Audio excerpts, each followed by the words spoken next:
Hi అండి, అందరికీ నమస్కారం. మొక్కల కోసమని ఒక షాప్కి వెళ్ళి ఒకటి ప్లాస్టిక్ తీసుకొచ్చి ఈ టబ్బులు చుట్టూతా పెడదామని తీసుకెళ్ళి పెట్టానండి. నేను కొలత ప్రకారం తీసుకొచ్చి ఇలా చుట్టేశాను. ఎందుకంటే మనం వాటరు, మనం బియ్యం కడిగిన నీళ్ళు, మినపప్పు కడిగిన నీళ్ళు ఇలాంటివి వేస్తే పంది కుక్కలు ఎలుకలెక్కి అవంతా కింద పడేసి తోడేసి అంత మట్టి అలా చాలా చండాలంగా చేయటమను ఆ మొక్కల చుట్టూ పీకేస్తున్నాయి. మొక్కలు కూడా కట్ చేసి పడేస్తున్నాయి. అందుకోసమని ఇలా పెట్టేస్తే మనకు ఆ పైకి ఎక్కకుండా ఉంటాయి.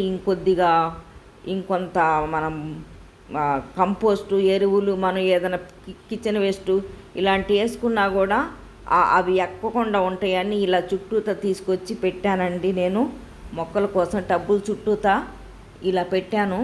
అవి పెట్టిన తర్వాత అవి ఎక్కటం మానేసిని, ఇంకా మీకు ఎక్కే ఛాన్సెస్ లేవు వాటికి.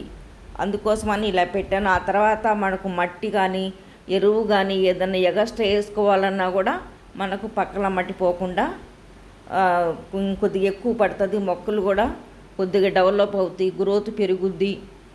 ఏ కాయ పండ్లు వేసినా కూడా మనకు ఇంకా మట్టి కింద పడుతుంది, ఎలకలు ఎక్కుతాయి, పంది కుక్కలు పడేస్తాయి అనే భయం ఉండదండి. నాకైతే ప్రశాంతంగా ఉంది మైండ్. రోజు అసలు ఆలోచిస్తాయో కింద పడేస్తున్నాయి, మొక్కలు కట్ చేస్తున్నాయి, అదొక బాధ వేసేది నాకు. కష్టపడి ఉదయం అంతా చూసుకొని నీళ్లు పోసుకొని మనం ఎంత చక్కగాను ఈ కాయకూరలు ఇవన్నీ కిచెన్ వేస్ట్ అంతా వేసినవన్నీ ఇలా కవర్లో పెడితే ఆ కవర్ అంతా కింద పడేస్తాయండి. ఇంకేం చేయాలో అర్థం కాలేదు నాకు. తర్వాత ఇలా ఆలోచిస్తే ఇలా చేస్తే ఎలా ఉంటుంది. టబ్బులు అయితే మనకు పెంచడానికి లేదు, ఇలా సీడ్ తీసుకొచ్చి కట్ చేసి మనం చుట్టూతా పెడితే ఎలా ఉంటుందని చూశాను. కాకపోతే చాలా కాస్ట్ తక్కువ అండి. ఈ 4 టబ్బులకి 160 రూపాయలండి ఒక్కో టబ్బుకి వచ్చేసి. ఆ లెక్కన తీసుకొచ్చి పెట్టాను. 600 700 అయినాయి. కాకపోతే మైండ్ ప్రశాంతంగా ఉంది. ఇంకా మొక్కలకి ఏం కాదు. మనం ఏం చేసినా కిచెన్ వేస్ట్ వేసినా, మనం బియ్యం కడిగిన వాటర్ వేసినా అవేందంటే అవన్నీ పడేసి కింద అసలు రోత చేస్తున్నాయి. అసలు ప్రతిరోజు మట్టి ఎత్తి అందులో వేసుకోవటం సరిపోతుంది.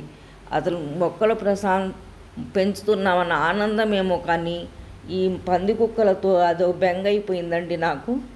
ఈ 4-5 రోజుల నుంచి అంత చక్కగాను కంటి నిండా నిద్రపోతున్నా, ఏ ఆలోచన లేకుండా. కష్టపడినందుకు నా మొక్కలు నాకు బాగున్నాయి, అంతే చాలు. పిల్లలు ఎంత బాగుంటా అనుకుంటామో మొక్కలు కూడా అంతే ఆలోచిస్తాను నేను.